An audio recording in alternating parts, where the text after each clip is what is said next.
لله نحمده ونستعينه ونستغفره ونعوذ بالله من شرور أنفسنا ومن سيئات أعمالنا من يهده الله فلا مضل له ومن يضلل فلا هادي له وأشهد أن لا إله إلا الله وحده لا شريك له وأشهد أن محمدا عبده ورسوله أما بعد فإن خير الحديث كتاب الله وخير الهدي هدي محمد صلى الله عليه وسلم وشر الأمور محدثاتها وكل محدثة بدعة وكل بدعة ضلالة وكل ضلالة في النار.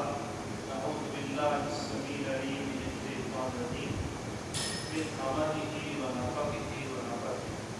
إنا كفيناك المستهزئين. اللهم صل على محمد وعلى آل محمد كما صليت على إبراهيم وعلى آل إبراهيم إنك حميد مجيد.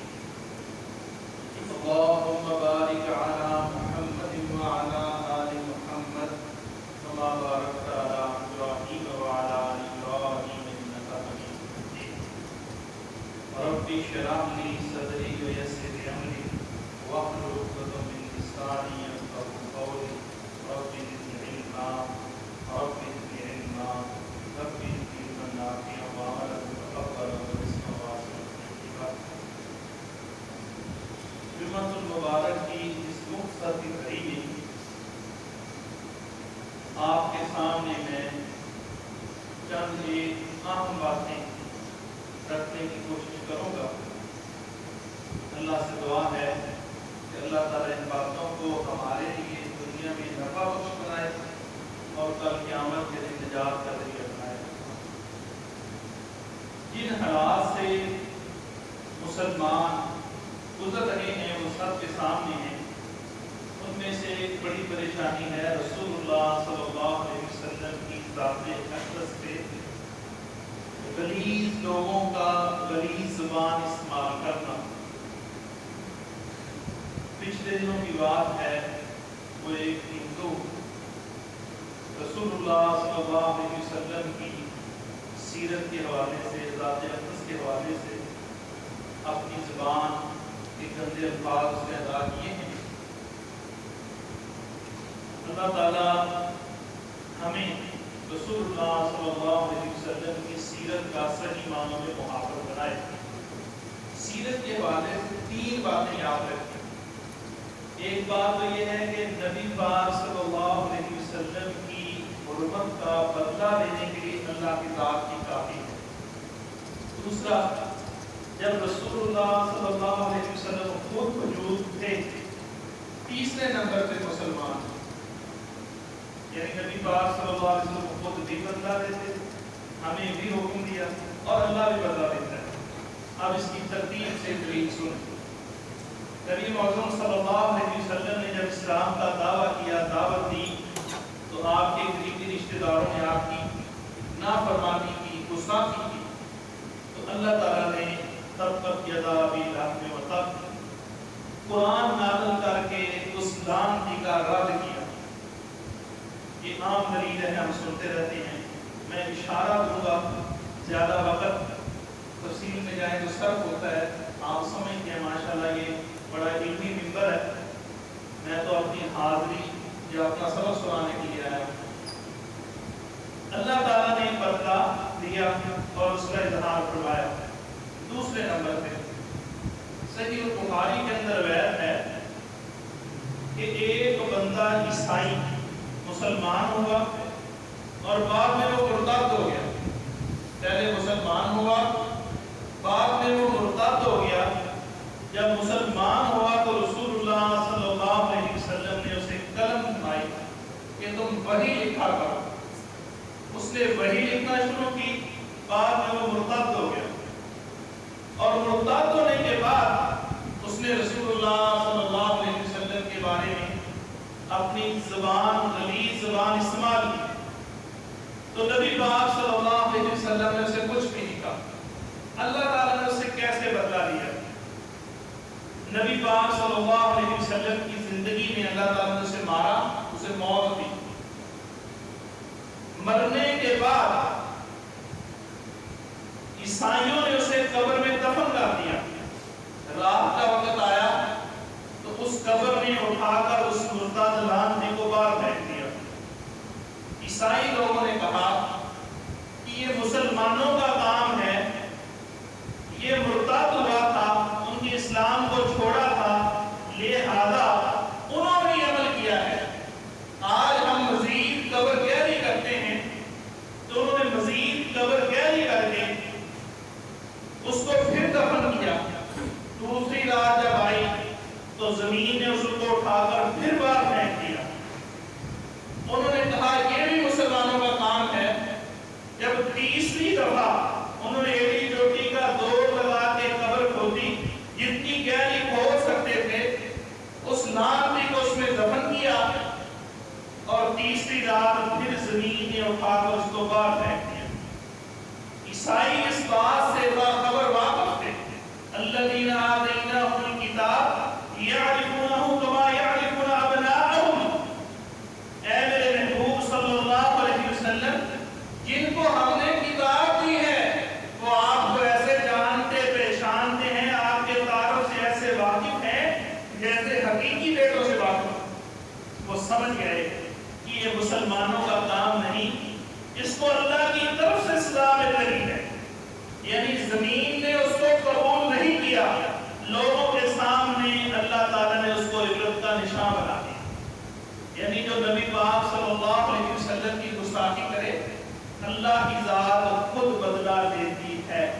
جب اللہ نے طاقت دے دی، مسلمانوں کو اللہ نے پاور سے نواز دیا، تو پھر جس نے بھی رسول اللہ صلی اللہ علیہ وسلم کی گستاخی کی، اس کو صحابہ اکرام نے اللہ کے حکم، اللہ کے نبی کے حکم کے سامنے رکھتے ہوئے اس کو پلیہ میٹ کر دیا، اس کا نام و نشان بتا دیا، اس کو قتل کر دیا۔ شریعت میں 6 طرح کا قتل جائز ہے، یہ مسئلہ سمجھنے والا ہے۔ شریعت اسلام میں 6 طرح کا قتل جائز ہے۔ اس سے ہٹ کر میرے علم میں کوئی جائز نہیں، ہو سکتا ہے ہو، میرے علم میں نہیں ہے، میں اپنے علم کی بات کرتا ہوں۔ وہ 6 قتل کون سے ہیں؟ ایک بندہ جو مرتد ہو جائے اس کو قتل کر دو۔ دوسرا بندہ کون سا؟ جو شادی شدہ زنا کرے اس کو قتل کر دو۔ تیسرا بندہ جو کسی مسلمان کو قتل کرے اس کے بدلے میں قتل کر دو۔ چوتھا بندہ جو اسلامی حکومت کے خلاف، دینی حکومت کے خلاف بغاوت کرے اس کو قتل کر دو۔ پانچواں بندہ، سنن نبی داؤد کی حدیث ہے، رسول اللہ صلی اللہ علیہ وسلم کے پاس ایک بندہ آیا، اس نے چوری کی، اس کا ایک ہاتھ کاٹ دیا گیا۔ اس نے پھر چوری کی، اس کا پھر ہاتھ کاٹ دیا گیا، بعد اس کا پاؤں کاٹ دیا گیا۔ پھر اس نے چوری کی، اس کا ہاتھ کاٹ دیا گیا۔ پھر اس نے چوری کی، اس کا پاؤں کاٹ دیا گیا۔ 4 مرتبہ۔ 5ویں مرتبہ پھر اس نے چوری کی تو رسول اللہ صلی اللہ علیہ وسلم نے فرمایا اس کو پتھر مار مار کر مار دو، قتل کر دو۔ یعنی جو 5ویں دفعہ چوری کرتا ہے اس کو 4 سزائیں، 4 حدود قیود اس پہ لگ چکی ہیں، جو قیود اللہ کی طرف سے، اللہ کے رسول کی طرف سے مقرر ہیں۔ ہاتھ کٹ گیا، پاؤں کٹ گیا، ہاتھ کٹ گیا، پاؤں کٹ گیا۔ اس کے بعد پھر وہ یہی کرتا ہے تو پھر اس کی سزا کیا ہے؟ اس کو رجم کر دیا جائے، اس کو پتھر مار مار کے مار دیا جائے۔ 5واں قتل یہ جائے۔ 6واں قتل ہے رسول معظم صلی اللہ علیہ وسلم کی سیرت اقدس، صورت اقدس۔ سیرت اور صورت یہ دونوں باتیں یاد رکھیں۔ آپ صلی اللہ علیہ وسلم کی صورت کے بارے میں بات کریں یا آپ صلی اللہ علیہ وسلم کی سیرت کے بارے میں بات کریں تو وہ بھی واجب القتل ہے، اس کو بھی قتل کرنا ہے، جیسے کہ بے شمار واقعات موجود ہیں۔ تو شریعت میں یہ 6واں قتل ہے۔ کرنا کس نے ہے؟ یہ سب سے پہلے وقت کے حکمران کی ذمہ داری ہے۔ رسول اللہ صلی اللہ علیہ وسلم نے فرمایا کلکم راع و کلکم مسئول عن رعیتہ، تم میں سے ہر بندہ مسئول ہے، اس کی رائے کے بارے میں پوچھا جائے گا۔ یہ کرسی پہ بیٹھنا آسان ہے، کرسی کا حساب دینا بڑا مشکل ہے۔ نبی پاک صلی اللہ علیہ وسلم نے فرمایا کہ جب ایک بندے کو کرسی ملتی ہے نا، کیا کرسی باپ پر گیا، اس کی اولاد ہے، اس نے اپنی اولاد کی تربیت نہیں کی، اس کے لیے ایک گناہ کافی ہے۔ جتنی جس کی رایا ہے اس سے اس کے بارے میں پوچھا جائے گا۔ تو اب ایک وقت کا حکمران ہے، اس کے علم میں ہے کہ رسول اللہ صلی اللہ علیہ وسلم کی ذات اقدس پہ حملہ ہو رہا ہے، تو اس کے ذمے ہے، اس کا ایمان یہ کہتا ہے کہ فوراً سے پہلے بدلہ لیا جائے، فوراً سے پہلے بدلہ لیا جائے۔ اور صحابہ کرام نے یہ عمل ہمارے سامنے پیش بھی کیا۔ یہ چھٹا قدم ہے۔ رسول اللہ صلی اللہ علیہ وسلم رحیم ہیں، کریم ہیں، شفیق ہیں، مہربان ہیں، لیکن کچھ اصول ہیں، ان کی روشنی میں نبی پاک صلی اللہ علیہ وسلم رحیم ہیں۔ ان اصول اور قوانین سے ہٹ کر اللہ کی ذات بھی رحیم نہیں۔ جو اللہ نے اصول بنایا، اس کی دلیل کیا ہے؟ لن تجد اللہ لسنت اللہ تبدیلا۔ اللہ کا جو طریقہ ہے اس کو بدلا ہوا نہیں پاؤ گے۔ اللہ کا ایک اصول ہے، بس اس کو اللہ بدلتا نہیں۔ اگر وہ بدل دے تو رب کیا ہوا؟ اللہ کے ہاں قانون کا تغیر و تبدل نہیں ہوتا۔ اور نبی پاک صلی اللہ علیہ وسلم کو اصول اور قوانین دیے ہیں، ان کی روشنی میں رہتے ہوئے آپ رحیم بھی ہیں، کریم بھی ہیں، اور جو ان کی بغاوت کرتا ہے آپ اس کے اوپر حد قائم کرنے والے بھی۔ اس کی ایک دلیل دے کر بات آگے کرتا ہوں۔ نبی پاک صلی اللہ علیہ وسلم کی ایک صحابیہ نے چوری کی، تو اللہ کے نبی تو رحیم ہیں، اتنے مہربان ہیں، لیکن اس کے اندر ایک کمزوری آئی، اللہ کی طرف سے حال تھی، سارق تو فقط ہو رہی ہے، چور اور چوری کا ہاتھ کاٹ دیا جائے۔ تو نبی پاک صلی اللہ علیہ وسلم کے سامنے جب آئی تو نبی پاک صلی اللہ علیہ وسلم نے فرمایا اس کا ہاتھ کاٹا جائے گا۔ سفارش آئی اسامہ بن زید رضی اللہ عنہ کی، تو آپ نے فرمایا اس جگہ میری بیٹی فاطمہ بھی ہوتی تو اس کا ہاتھ کاٹتا۔ یہ تھا اصول۔ رحیم ہونا الگ ہے، کریم ہونا الگ ہے، لیکن ایک اصول اللہ نے قانون دیا ہے، اتبعوا ما انزل الیکم من ربکم ولا تتبعوا من دونہ اولیاء قلیلا ما تذکرون۔ جو چیز اللہ نے نازل کی اس کی پیروی کرو۔ تو اللہ کا یہ قانون ہے، اس کے مطابق محمد رسول اللہ صلی اللہ علیہ وسلم فیصلہ کریں، اور اسی قانون کو سامنے رکھتے ہوئے رسول اللہ صلی اللہ علیہ وسلم نے حکم دیا ہے کہ جو میری گستاخی کرے اس کا کام تمام کر دو۔ اب ترتیب سے میں آپ کو 3-4 واقعہ سناتا ہوں۔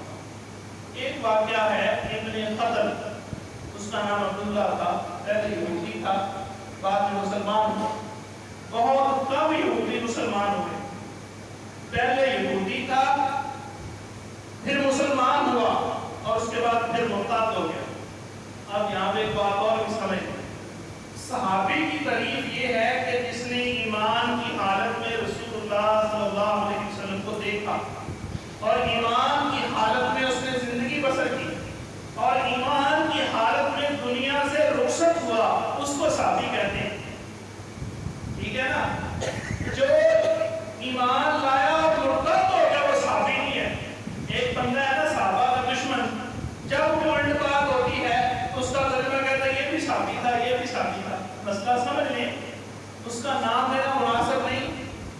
وہ کہتا ہے کہ یہ صحابی تھا، آپ کی تعریف کیوں بھول گیا؟ ہم کہتے ہیں صحابی کی تعریف یہ ہے کہ جس نے نبی پاک صلی اللہ علیہ وسلم کو ایمان کی حالت میں دیکھا، ایمان کی حالت میں رہا، اور ایمان کی حالت میں چلا گیا، وہ صحابی رسول ہے۔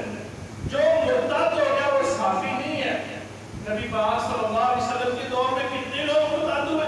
یہ پہلے جس عیسائی کی بات میں کر چکا ہوں، یہ بھی مرتد ہوا تھا، تو ہم اس کو صحابی نہیں کہتے۔ اسی طرح ابن خطل، اس کا نام عبداللہ تھا، پہلے یہ یہودی تھا، پھر مسلمان ہوا، اور اس کے بعد پھر یہ مرتد ہو گیا، دین اسلام سے پھر گیا، اور اس کے بعد پھرنے کے بعد یہ رسول اللہ صلی اللہ علیہ وسلم کی گستاخی کیا کرتا، آپ صلی اللہ علیہ وسلم کے بارے میں عورتوں سے بھی باتیں کرواتا، لیکن نبی پاک صلی اللہ علیہ وسلم صبر سے کام لیتے رہے۔ ایک وقت آیا جب اللہ کی طرف سے آڈر آیا، اذا جاء نصر اللہ والفتح ورأیت الناس يدخلون فی دین اللہ افواجا، کہ جب اللہ کی مدد آئے گی تو فتح فتح ہے، اللہ کی مدد آئی، بیت اللہ کو مکے کو فتح کیا۔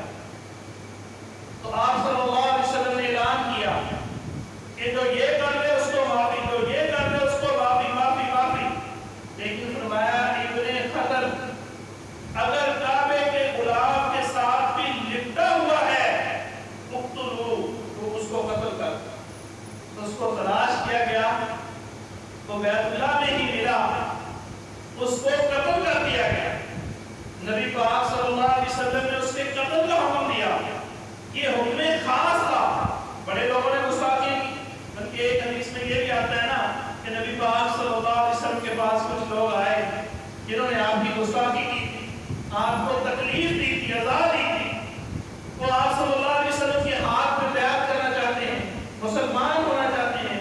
نبی پاک صلی اللہ علیہ وسلم نے ہاتھ آگے نہیں بڑھایا، کافی دیر گزر گئی، کافی دیر گزرنے کے بعد نبی پاک نے ہاتھ بڑھایا اور ان کے ہاتھ میں بیعت کر، وہ مسلمان ہو گئے۔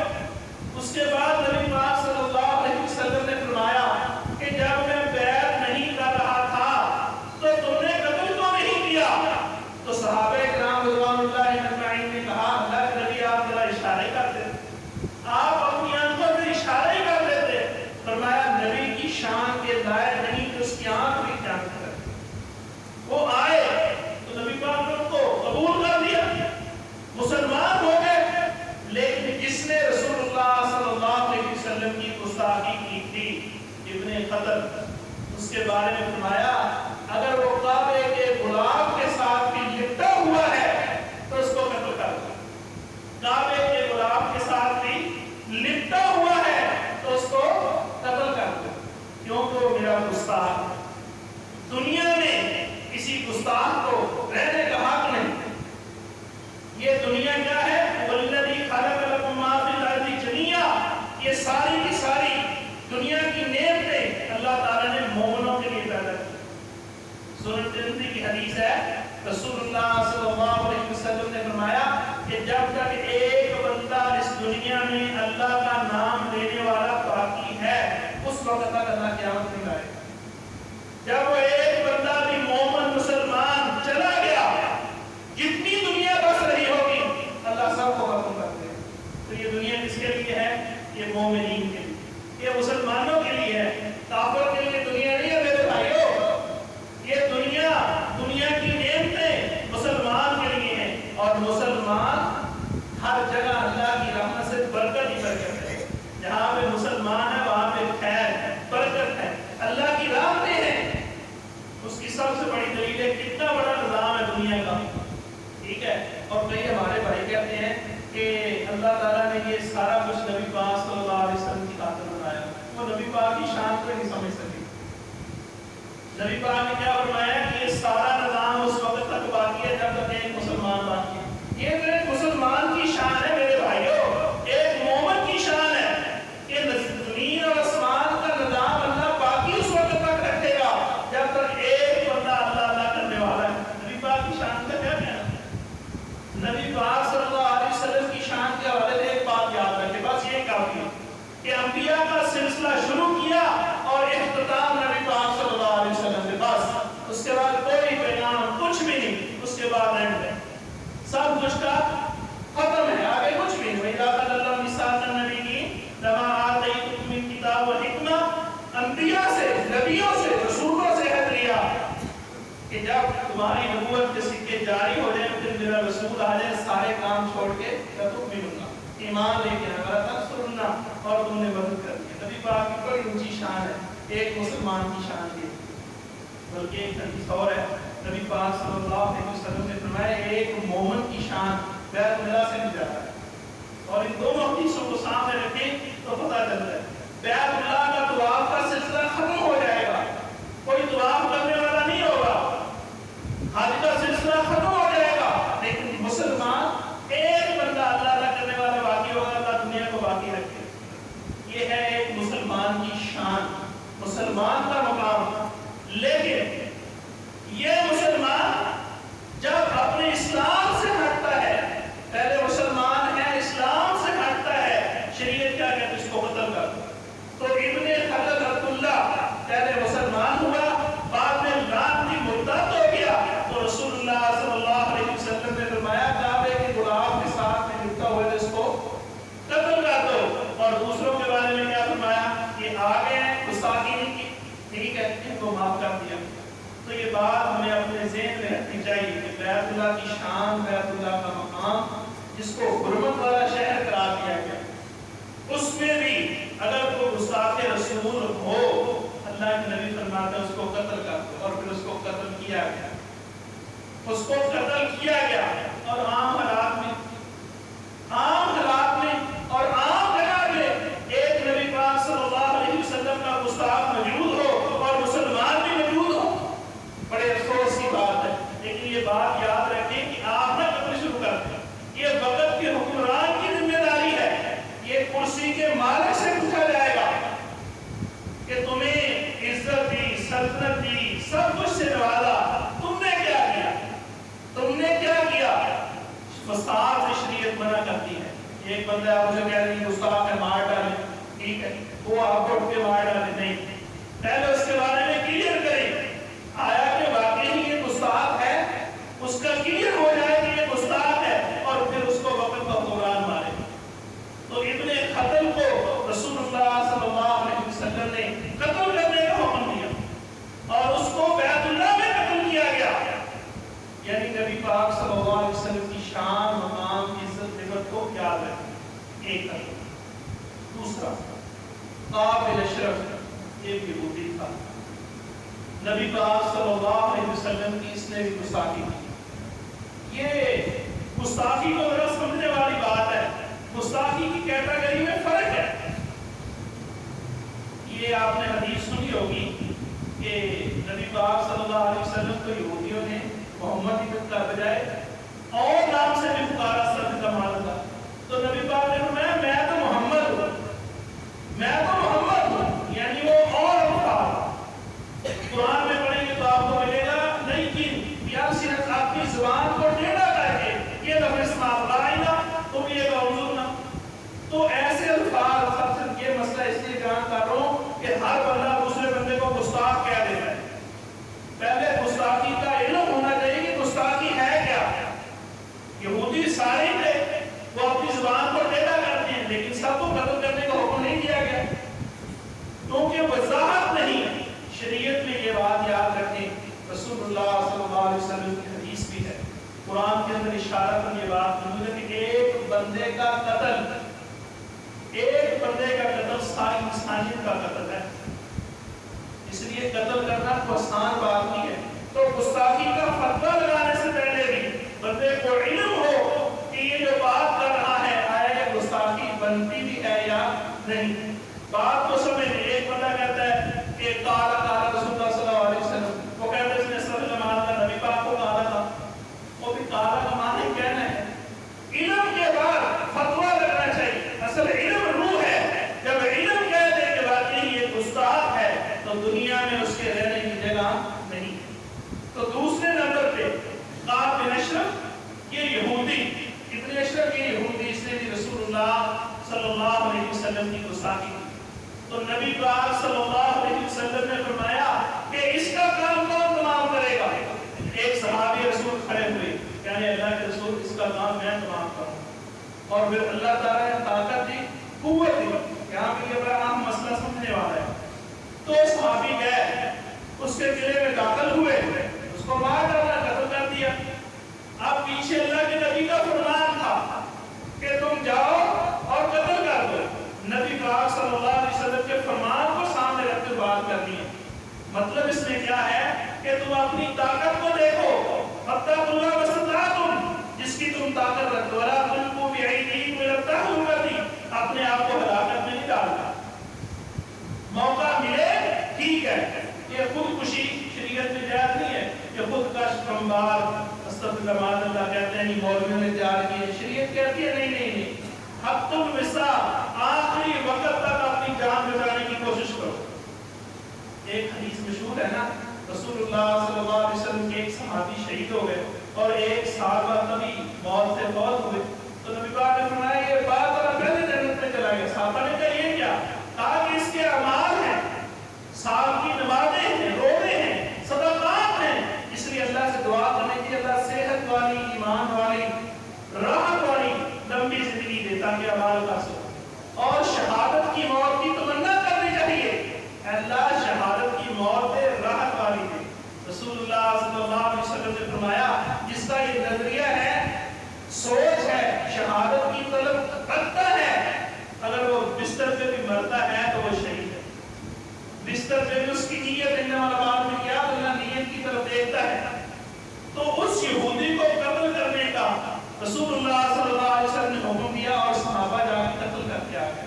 اب 10 یہودی ہیں، ایک مسلمانوں پہ چپٹ جائے، حملہ کر دے، نہیں، شریعت نے اس چیز سے منع کیا۔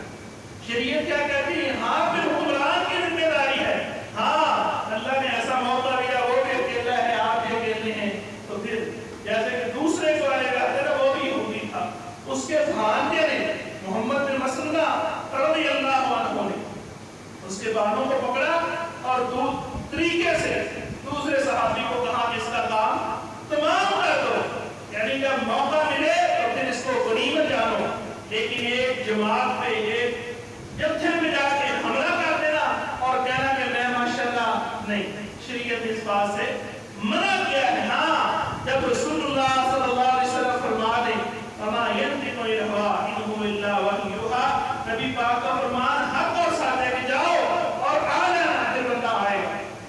نبی پاک صلی اللہ علیہ وسلم نے جو فرمایا نا، اس پہ ایمان ہونا چاہیے، دنیا کی کوئی طاقت آپ کا بات بھی نہیں کر سکتی۔ صحیح بخاری کی حدیث ہے، نبی پاک صلی اللہ علیہ وسلم نے ایک صحابی سے فرمایا کہ یہاں پہ رکو، وہ رک گئے، رات کا ٹائم تھا، اندھیری رات تھی، نبی پاک تھوڑے سے پیچھے ہٹے نا، زوردار آواز آئی، وہ صحابی رسول پیچھے جانے لگے کہ کوئی نبی پاک صلی اللہ علیہ وسلم پہ حملہ نہ کر دے۔ پھر اسے یاد آیا کہ نبی پاک صلی اللہ علیہ وسلم نے فرمایا یہاں پہ رکنا ہے، وہ رکے رہے، حرکت نہیں کی۔ ایک طرف آواز ہے، عقل ہے، شعور ہے، فہم ہے، ڈر ہے، اور ایک طرف نبی پاک کا فرمان ہے۔ تو صحابی رسول نے کیا کیا؟ نبی پاک کے فرمان کو ترجیح دی۔ تھوڑی بات دیر بعد رسول اللہ صلی اللہ علیہ وسلم تشریف لے آئے، تو آپ نے پوچھا ہاں بے واس اللہ نبی خیریت سے؟ فرمایا ہاں خیریت سے ہوں۔ تو فرمایا جو بندہ لا الہ الا اللہ پڑھتا ہے وہ جنت میں جائے گا، ایک سارق اور ایک منع، وہ چوری کرتا ہے، زنا کرتا ہے، جتنے بھی گناہ ہیں اللہ تعالیٰ لا الہ الا اللہ کی برکت سے معاف کرتا ہے، اور دوسرے بندے کو جس کی چوری کی ہے، جس کے ساتھ زیادتی کی ہے، اللہ تعالیٰ اس کو راضی کرے گا۔ یہ بات یاد رکھیں، ہم برملا کے کہتے ہیں حقوق العباد معاف نہیں ہوں گے، حقوق اللہ معاف ہو جائیں گے۔ تو بھائی وما قدر اللہ حق قدرہ، انہوں نے اللہ کی قدر نہ کی جیسے قدر کرنے کا حق۔ اللہ کا حق یہ ہے کہ اللہ کی ذات کے ساتھ شرک نہ کیا جائے، جتنے بھی گناہ ہیں اللہ معاف کر دے، جتنے بھی گناہ ہیں، جتنی بھی خطائیں ہیں، اس کا مطلب یہ بھی نہیں کہ حقوق العباد کو مال کیا جائے بس یہ ٹھیک ہے، نہیں، حقوق اللہ جو ادا کرتا ہے وہ حقوق العباد بھی ادا کرتا ہے۔ تو شریعت یہ کہتی ہے کہ سمجھ کر جو نبی پاک نے فرمایا ہے اس کو سامنے رکھتے ہوئے تم کام کرو، تمہارے لیے خیر ہے، بھلا ہے، اور جب تم اپنی محبت کو یا اپنی عقل کو یا اپنی پاور کو استعمال کرتے ہوئے کوئی بھی قدم اٹھاؤ گے، اللہ اس کے رسول اس کے ذمہ دار نہیں۔ جب اللہ کے رسول نے فرما دیا تو پھر ذمہ دار ہے۔ تو جتنے لوگ ہیں ان میں اللہ کے رسول بھیجے کہ جاؤ تو ٹھیک ہے، ورنہ آپ کو گستاخ ملے، یہ مسلمان گستاخ نہ ہو، یہ بات بھی یاد رکھیں۔ کئی ہمارے بھائی ہیں نا، فوراً کسی دوسرے کے فتویٰ لگا دیتے ہیں، اس نے یہ گستاخی کی ہے، اس نے یہ گستاخی کی ہے۔ ایک بات یاد رکھیں، جو مسلمان ہے نا اس کے اندر کمزوری کوتاہی ہو سکتی ہے، لیکن اس کے دل میں نبی پاک کی محبت کی، وہ مسلمان اور اس کے دل میں نبی پاک کی محبت نہ ہو، یہ کیسے ہو سکتا ہے؟ اس لیے مسلمان پہ فتویٰ لگانے سے گریز کریں، بچیں۔ لیکن ایک کافر ہے، یہودی ہے، عیسائی ہے، ہندو ہے، سکھ ہے، وہ کہتا ہے نبی پاک صلی اللہ علیہ وسلم کی گستاخی کرتا ہے، اس کا معاملہ الگ ہے، اور مسلمان کا معاملہ الگ ہے۔ ہمارے پاکستان میں کتنے بندے تیرے مارے گئے کہ اس نے یہ گستاخی کی ہے؟ کیا اس نے کیا ہے؟ وہ بینک کا واقعہ آپ کے سامنے ہے کہ کہ بینک مینیجر تھا، اس کو بندے نے پیر مار دیا، سیکورٹی گارڈ نے کیوں اس نے گستاخی کی، وہ نعرے لگا رہا ہے لبیک لبیک، یہ کیا ہے؟ نہیں، ایسے شریعت کی اجازت نہیں دی۔ کوئی بھی مسلمان ہے اس کے دل میں نبی پاک صلی اللہ علیہ وسلم کی محبت، جیسے کہ پہلے حدیث بیان کر چکا ہوں، قیامت کے دن نبی سفارش کر لیں گے، ساری کائنات سفارش کر لیں گے مختصر، اللہ تعالیٰ فرمائے گا میری شفاعت باقی ہے، اللہ ایک مٹھی باہر رکھ دے گا، اللہ تعالیٰ کیا فرمائے گا؟ جس کے دانے رائی کے دانے کے برابر بھی ایمان ہے نا، اس کو بھی لے۔ یعنی اللہ کے نزدیک مسلمان کی یہ شان ہے، ایک ذرے کے برابر بھی ایمان ہے، تو ہمیں بھی بھائیوں مسلمانوں کی شان کو سمجھنا چاہیے۔ ٹھیک ہے، وہ داڑھی کس نے رکھی، اس کی غلطی ہے، دعا کریں۔ اس نے چوری کی ہے، اس کی غلطی ہے، دعا کریں۔ اس نے کوئی بھی غلط کام کیا ہے، آج تو بلکہ ہمیں پتہ کیا کرنا چاہیے؟ نبی پاک صلی اللہ علیہ وسلم نے فرمایا من ساتر مسلمن ساترہ اللہ فی الدنیا والآخرہ، جس نے مسلمان کے کسی عیب پہ پردہ ڈالا دنیا میں، اللہ تعالیٰ دنیا اور آخرت میں اس کے عیب پہ پردہ ڈالے گا۔ آج ہماری حکومت کیا ہے؟ چوری کر رہا بندہ اس کا ہاتھ نہیں کاٹا جائے گا، ٹھیک ہے؟ تو ایسا کچھ چھوٹا موٹا گناہ آپ کے سامنے بندہ کر رہا ہے تو آپ اس کے اوپر پردہ ڈالیں، اس کے اوپر پردہ ڈالیں، اس کو آپ کا پاس چلتا اس کو بیٹھ کے سمجھائیں۔ کنتم خیر امۃ اخرجت للناس تأمرون بالمعروف وتنہون عن المنکر، اس کو سمجھائیں، علیہ سمجھائیں میرے بھائی یہ کام غلط، اس کی چوری کی، اس کی ڈکیتی کی تشہیر نہ کریں، اس کے گناہ کی تشہیر نہ کریں، شریعت نے اس بات سے منع کیا ہے۔ تو شریعت کو سامنے رکھتے ہوئے جو گستاخ ہو، جس کے اندر یہ فالٹ ہو، جس کے اندر یہ لعنتی کے اندر کمزوری ہو، وہ کافر ہو تو اس کو قتل کر دو، مسلمان ہو تو اس کو قتل کرنے سے گریز کرنا چاہیے، رکنا چاہیے۔ پہلے دیکھنے آیا کہ یہ گستاخی بنتی بھی ہے کہ نہیں، گستاخی بنتی بھی ہے کہ نہیں بنتی۔ اگر گستاخی بنتی ہے تو آپ کا کام ہے حکمران کی طرف رجوع کرنا، وہ اس کو قتل کرے، وہ اس کو چھوڑ دے، اس کا معاملہ اس کے ساتھ۔ اگر آپ نے کوئی قدم اٹھایا تو شریعت نے آپ سے روکا ہے۔ مثلا ایک حدیث سنیں، نبی پاک صلی اللہ علیہ وسلم کے ایک صحابی آئے، کہنے اللہ کے رسول صلی اللہ علیہ وسلم، ایک بندہ اپنے گھر میں اپنے بستر پہ اپنی بیوی کے ساتھ کسی دوسرے بندے کو پاتا ہے، تو وہ گھر میں دیکھ کر اس کی بیوی کے ساتھ اور لیٹا ہوا ہے، اس کے بستر پہ اور لیٹا ہوا، کیا کرے؟ نبی نے فرمایا کہ دعا، اللہ کے رسول 4 دعا، جب تک 4 دعا آئیں گے تو وہ بستر چھوڑ کے چلا جائے گا۔ کون سے 4 دعا موجود ہیں؟ ذرا غور کریں، صحابہ کی غیرت اور نبی پاک صلی اللہ علیہ وسلم کی سنت۔ فرمایا کہ جب تک وہ آئیں گے تو اس کو قتل کرنا نہیں، قتل نہیں کرنا۔ مسلمان زانی ہے، آپ جیسے آج تک اللہ تعالیٰ معاف فرمائے ہمارے حالات ہیں، غیرت کے نام پہ قتل عام ہو رہا ہے، یا یہ جو کراچی کا واقعہ ہمارے سامنے ہے، یہ تو برائی کو مزید ابھارنے کی باتیں ہو رہی ہیں میڈیا پہ، کہ اس نے یہ کیا، باپ نے یہ کہا، ماں نے یہ کہا، ماں رو بڑی، بیٹی نے یہ کہا، انا للہ و انا الیہ راجعون۔ یہ تو والدین کی عزت کو خاک میں بنایا جا رہا ہے، اس لڑکی کی عزت کو خاک میں بنایا جا رہا ہے۔ شریعت کہتی ہے نہیں، اس کے اچھا صادق سو کہتے ہیں کیا گواہ تو ہے نہیں، پھر کیا کیا جائے؟ پھر اللہ تعالیٰ نے قاعدہ کوئی اپنایا کہ بھائی تم نے قتل نہیں کرنا، تم نے اپنی بیوی کے ساتھ کسی کو لیتے ہوئے دیکھ لیا، شادی شدہ عورت زنا کرے، اس کا سزا کیا ہے؟ اس کی قتل ہے، لیکن تم نے نہیں کرنا۔ گواہ آئیں گے، پھر حکومت کرے گی، وہ صحابہ رسول پریشان ہے، لیکن حدیث پہ ایمان رکھنے والے تھے، آمنوا بمثل ما آمنتم به فقد اهتدوا، صحابہ جیسا ایمان لے کے آؤ۔ اللہ تعالیٰ نے قانون بنا دیا کہ گواہ نہیں نہ ملتے، میاں بیوی کا مسئلہ ہے، بہن بھائی کا مسئلہ ہے، کہ وہ بہن اس کی غلط، اللہ تعالیٰ ہماری بیٹیوں کو، بہنوں کو عزت نصیب فرمائے، اس کو قتل نہیں کرتے۔ گواہ اب 4 گواہ ہیں تو فرمایا وہ 4 قسمیں اٹھا لے، کیا کرے؟ 4 قسمیں اٹھائے، اللہ کی قسم ایسے ہے، اللہ کی قسم ایسے ہے، اللہ کی قسم ایسے ہے، اللہ کی قسم ایسے ہے، 5ویں دفعہ میں اللہ کی قسم یہ کی، وہ مانے نا، جس نے زنا کیا وہ نہ مانے تو 5ویں دفعہ اللہ کی قسم نہ، تب تمہارا کام پورا ہوگا۔ لیکن آج ہمارے یہاں کیا ہے؟ یہ تو زانی ہے، اس کی قسم کیسے قبول کی جائے؟ ہم خود مفتی ہیں نا۔ اللہ اکبر۔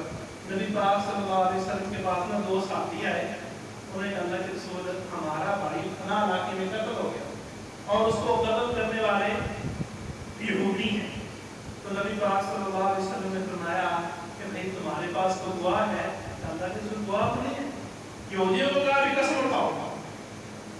وہ صحابہ کہنے لگے اللہ کے رسول ان کی قسم کی کیا اہمیت ہے، اور یہ تو اللہ کو ایک نہیں مانتے، یہ اللہ کی قسم اٹھائیں. فرمایا ہاں. انہوں نے 50 قسمیں اٹھائیں. نبی پاک صلی اللہ علیہ وسلم نے اپنی طرف سے اس صحابہ کو دیے تھے. نبی پاک نے کس کی قسم قبول کی؟ یہودی کی.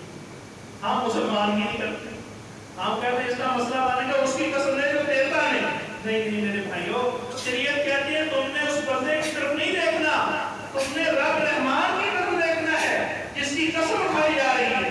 بلکہ صحیح بخاری کے اندر ایک حدیث ہے نا، عیسیٰ علیہ السلام کے سامنے انہوں نے چوری کی. عیسیٰ علیہ السلام نے اس کی طرف دیکھا، بات تم نے چوری کی ہے؟ اس نے کہا اللہ کی قسم میں نے چوری نہیں کی. عیسیٰ علیہ السلام کہتے ہیں میری آنکھ کو غلطی لگ گئی، دیکھ رہے ہیں اس نے اللہ کی قسم اٹھا دی. تیری قسم کی اہمیت ہی نہیں. شریعت نے کہا تم نے قتل نہیں کرنا، کسی کو گستاخ بنا کے، کسی کو ایسے فتویٰ لگا کے. آج ہمارے معاشرے میں کتنے قتل ہو گئے میرے بھائی، غیرت کے نام بہنوں کو قتل کیا جا رہا ہے، ٹھیک ہے، حتیٰ کہ ماں کو قتل کیا جا رہا ہے. شریعت کہتی ہے نہیں، تمہارے لیے قتل جائز نہیں اللہ کے کوئی ایسا کام نہیں جو رسول اللہ صلی اللہ علیہ وسلم کی گستاخی کرے. یہ ساری باتیں کرنے کا مقصد یہ ہے کہ قتل کی اہمیت کو سمجھے کہ قتل کرنا کتنا نازک اور ناپسندیدہ عمل ہے اللہ کے ہاں. لیکن جب وہ بندہ رسول اللہ صلی اللہ علیہ وسلم کی گستاخی کرے اور گستاخی ثابت ہو جائے کہ واقعی اس نے گستاخی کی ہے تو اس کو قتل کیا جائے. اگر وہ مسلمان ہے، اس کا معاملہ ہے، وہ قسم کھاتا ہے اللہ کی قسم میں نے ایسے نہیں کہا، آپ کو سمجھنے میں غلطی لگی تو بات کر دو. ہم کہتے ہیں نہیں یہ ایسے ہی ہے. تو یہ سارے معاملات کب پیدا ہوئے؟ جب میرے بھائیوں ہم دین اسلام سے دور گئے، جب رسول اللہ صلی اللہ علیہ وسلم کے فرمان سے دور گئے.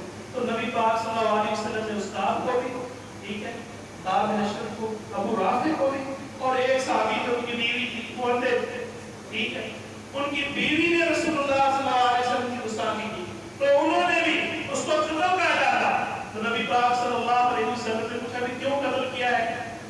تو اللہ کے رسول کو آپ کی گستاخی کرتی ہے، مجھے یہ گستاخی گوارا نہیں. نبی پاک نے فرمایا اس کا خون ادر ضائع گیا. وہ صحابی کے سچے تھے، زندگی میں معاملات میں جھوٹ کا سوچ بھی نہیں سکتے تھے. ہماری ذاتی دشمنی ہے میرے بھائیوں، ذاتی دشمنی اور ذاتی انعام کے اوپر ہم کسی کو گستاخ کہتے ہیں. لیکن جب ثابت ہو جائے واقعی ہی گستاخ ہے تو پھر اس کا دنیا میں رہنے کا حق نہیں ہے. اللہ سے دعا ہے کہ اللہ ہمیں قرآن و حدیث کی سمجھ نصیب فرمائے، قرآن و حدیث پہ چلنے والا بنائے. آمین ثم آمین وما علیہ السلام.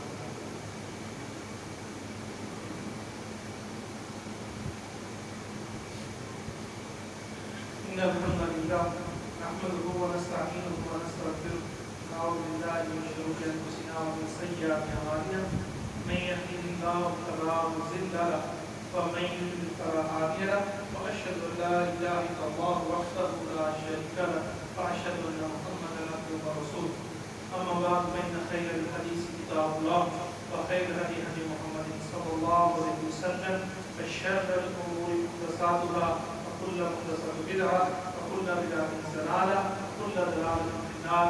اللهم صل على محمد وعلى آل محمد كما صليت على إبراهيم وعلى آل إبراهيم إنك حميد مجيد. اللهم بارك على محمد وعلى آل محمد كما باركت على إبراهيم وعلى آل إبراهيم إنك حميد مجيد. ایک مسئلہ اس کی وضاحت کر کے آپ کو ختم کرتا ہوں. اللہ تعالیٰ قرآن میں فرماتے ہیں جو شیطان ہے یہ انسان کا کھلا دشمن ہے، یعنی کوئی موقع اپنے ہاتھ سے خالی نہیں جانے دیتا. جب آپ کو نیکی کا کام کریں گے اس سے روکے گا، ویسے اس نے آگے آپ کا ساتھ تو نہیں پھاڑنا، ہر نیکی سے روکے گا وہ. جب ہم مسجد میں آئے، جمعے کی فضیلت کیا ہے؟ رسول اللہ صلی اللہ علیہ وسلم نے فرمایا ایک جمعے سے دوسرا جمعہ گناہوں کا کفارہ بنتا ہے. ایک جمعہ ہم نے پچھلا پڑھا تھا، آج پڑھا نا، الحمدللہ جو ہمارے گناہ تھے وہ معاف ہوئے. اور یہ عید صغریٰ ہے. عید کا معنی کیا ہوتا ہے؟ خوشی. عید بار بار نا، خوشی بار بار ملتی ہے. تو تو جمعہ پڑھتے ہوئے شیطان ہمارے اوپر حملہ کیسے کرے؟ یہ مسئلہ ہے۔ ایک تو سنن نبی داؤد کی گاتن 592 نمبر حدیث ہے، رسول اللہ صلی اللہ علیہ وسلم نے فرمایا کہ جب بندہ وضو کر لیتا ہے نا، وضو کے بعد بندے کو انگلیوں میں انگلیاں نہیں ڈالنی چاہیے۔ دوبارہ پھر سنیں مسئلہ، فرمایا کہ جب بندہ وضو کر لیتا ہے اس کے بعد انگلیوں میں انگلیاں نہیں ڈالنی چاہیے۔ تو یہاں پہ ہمارے کئی بھائی بیٹھے ہیں جنہوں نے انگلیوں میں انگلیاں ڈالی، وہ آئے ثواب کی نیت سے ہیں کہ جمعہ پڑھیں گے انشاءاللہ اتنا اجر و ثواب ہے، لیکن شیطان نے ان کو حملہ کیا، ان کو پتہ ہی نہیں، انگلیوں میں انگلیاں ڈلوا دی۔ تو نبی پاک صلی اللہ علیہ وسلم کے فرمان کی خلاف ورزی، آپ صلی اللہ علیہ وسلم کی سنت کی مخالفت، آپ نے کیا فرمایا کہ جب تک آپ وضو کر لیں گویا کہ وہ نماز کی حالت ہے۔ دوسرے نمبر پہ رسول اللہ صلی اللہ علیہ وسلم نے فرمایا کہ جب اگر جمعے کے لیے آئے نا تو گھٹنے نہیں پکڑنے چاہیے۔ یہ گھٹنے پکڑ کے جو بھائی بیٹھ جاتے ہیں، نبی پاک نے اس سے منع کیا۔ اب ہم گھٹنے بھی پکڑتے ہیں، انگلیوں میں انگلیاں بھی ڈالتے ہیں، اور یہ مثال لینا جائز ہے۔ کوئی بندہ یہ نہ کہ مولوی صاحب وہ تو ڈالتے کھڑے تھے۔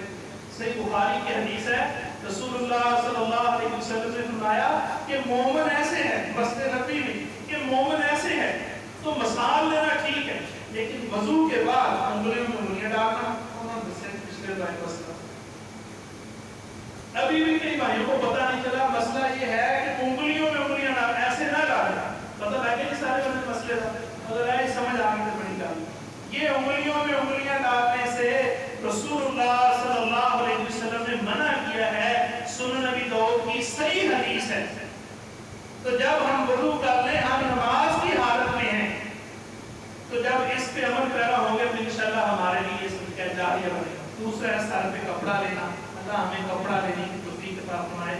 سنت طریقہ یہ ہے، اذا آواز احدکم ثوبین فلیصلی فیہما، یہ شرح مانی رسالے کے اندر صحیح سند سے ثابت ہے کہ سر پہ کپڑا لینا چاہیے، کپڑا لے کے نماز پڑھنی چاہیے۔ اللہ تعالیٰ ہمیں نبی پاک صلی اللہ علیہ وسلم کی سیرت سمجھنے کی توفیق عطا فرمائے۔ آمین ثم آمین۔